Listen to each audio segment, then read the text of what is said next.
The American Revolution is one of the most memorable events that happened in our nation's history.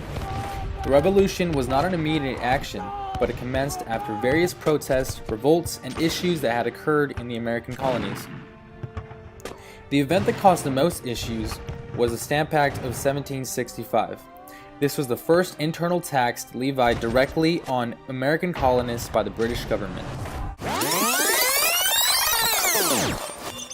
The British Parliament under King George decided to pass the Stamp Act on March 22, 1765, but did not take effect until November 1, 1765. Documents, magazines, newspapers, among other paper products were all taxed. The tax was to pay for the British troop stations after the 7 Years' War, and to protect from Native Americans. Many taxes were made to help raise revenue, but American colonists found these taxes unfair. Soon later, a group of partisans stood up to protect the American colonists' rights and to fight the taxation from the government. They were known as the Sons of Liberty, a group of small farm owners. In October 1765, a meeting of 9 colonies was held as the first attempt to form opposition against the Stamp Act. They sent 27 representatives, some of which included Samuel Adams, James Otis, and John Hancock.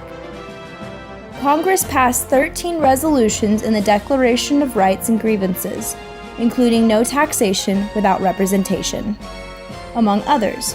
This proved to be a small triumph for the American colonies, who at the time refuted the tax and began to protest, riot, and petition to abolish the British enforced tax.